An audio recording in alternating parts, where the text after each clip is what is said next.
સર્વને પ્રભુ ઈસુ મસીહમાં પ્રેમી સલામ। પ્રભુની સ્તુતિ પ્રશંસા સુંદર સમયનો અવસરને તકને માટે પ્રભુનો આભાર માનીએ। આ સુંદર સમયને માટે પ્રભુનો આભાર માનતા તેના નામને ધન્યવાદ આપીએ। તમ સર્વને આ રાત્રિ પ્રાર્થનાની અંદર સ્વાગત કરીએ છીએ। આવો આપણે એકત્ર થઈને પ્રભુની આરાધના કરીએ, તેની સ્તુતિ અને પ્રશંસા કરીએ, કારણ કે પ્રભુ આખો દિવસ ભરી સંભાળે છે અને સાંજના સમયે પ્રભુ આપણને પોતાના પરિવાર સાથે એકત્ર કરે છે, માટે પ્રભુનો પુષ્કળ આભાર માનીએ। આવો આપણે એક ટૂંકું વચન દેખીએ। ગીતશાસ્ત્રનું પુસ્તક તેનો 100 અધ્યાય અને તેની 5મી કલમ આપણે જોશું। કેમ કે યહોવા ઉત્તમ છે, તેની કૃપા સર્વકાળ અને તેની સત્યતા પેઢી દર પેઢી ટકી રહે છે। હાલેલુયા। પ્રભુના વચનમાં લખેલું છે કે યહોવા ઉત્તમ છે, તે ઉત્તમ ઘેટાપાળક છે, તેની કૃપા સર્વકાળ આપણી સાથે રહે છે અને તેની સત્યતા પેઢી દર પેઢી આપણી સાથે રહે છે।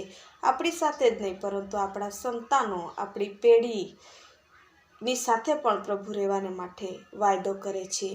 આપણા જીવન કેટલું ટૂંકું છે એ આપણે જાણતા નથી, પરંતુ આપણા બાળકોને પણ પ્રભુ સાચવે છે અને આપણી પેઢીને પણ સાચવવાનો પ્રભુ વાયદો કરે છે અને તેની કૃપા સદાકાળને માટે છે। માટે આપણે તેના સત્યતાને વળગી રહેવાનું છે। જ્યારે આપણે સત્યને જાણીએ છીએ અને સત્ય માર્ગ પર ચાલીએ છીએ, ત્યારે પ્રભુ આપણી સાથે હંમેશાને માટે સાથે રહે છે, કારણ કે તે ઉત્તમ છે।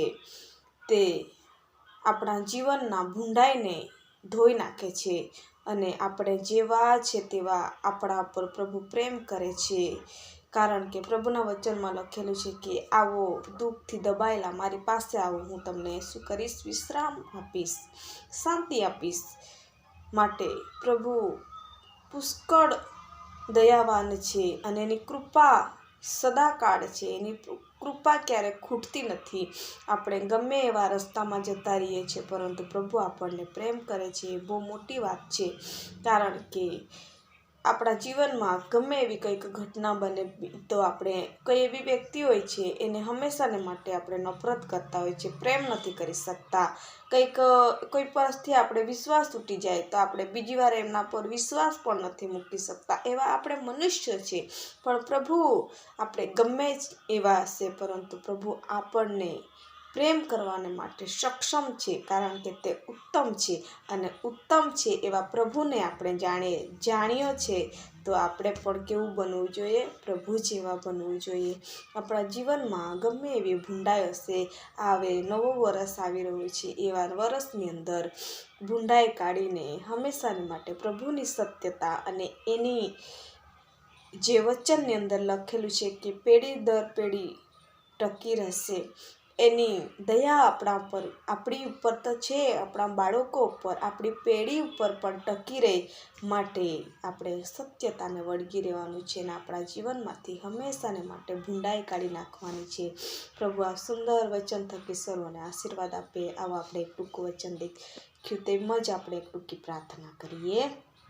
ધન્યવાદ ધન્યવાદ ધન્યવાદ આકાશ અને ભૂમિના માલિક, અમે તમારો આભાર માનીએ। આકાશ તારું સિંહાસન, પૃથ્વી તારી પાયાની ચોકી, તું ઉત્તમ ઘેટાપાળક છે પ્રભુજી, અને તારી કૃપા સદાકાળને માટે છે અને તું સત્યતાને તું રહેનારા વ્યક્તિને પેઢી દર પેઢી સાથે રહે છે, માટે તારો આભાર માનીએ। અમારા જીવનની અંદર સચ્ચાઈ હોવો જોઈએ, અમારા જીવનની અંદર પ્રભુજી ભૂંડાઈ ના હોય, પરંતુ સત્ય હોય અને સત્ય માર્ગ પર ચાલનારા બાળકો બનીએ, કે કારણ કે તું અમારી સાથે, અને અમારી તો સાથે છે, પરંતુ અમારા પેઢી, અમારા બાળકોની સાથે પણ તું રહે, એવી અમે આજ પ્રાર્થના કરીએ છીએ। પ્રભુજી મારી સાથે છે, તેવી રીતના મારી સાથે જોડાયેલા એક બાળકોને માટે અમે પ્રાર્થના કરીએ, એમના કુટુંબજનો કુટુંબજનોને માટે પ્રાર્થના કરીએ, એમની સાથે પણ તું એવો જ કરાર કર પ્રભુજી.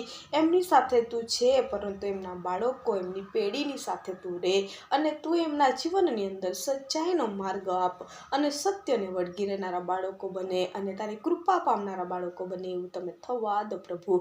અમે જેવા છે તેવા, અમે જેટલા બી છે એટલા આખા પરિવાર અમે તમારા હાથની અંદર સ્વાધીન થઈએ છીએ. આખો દિવસ ભરીને સંભાળે પ્રભુજી, હરેક કાર્યની અંદર સફળ કર્યા, ઉઠવા બેસવા ચાલવા વાગવામાં ચૂક્યા. અમે હરેક કાર્યો, કામ ધંધાની અંદર આશીર્વાદ આપ્યો, નોકરી ધંધાની અંદર આશીર્વાદ આપ્યો, મુસાફરીની અંદર આશીર્વાદ આપ્યો.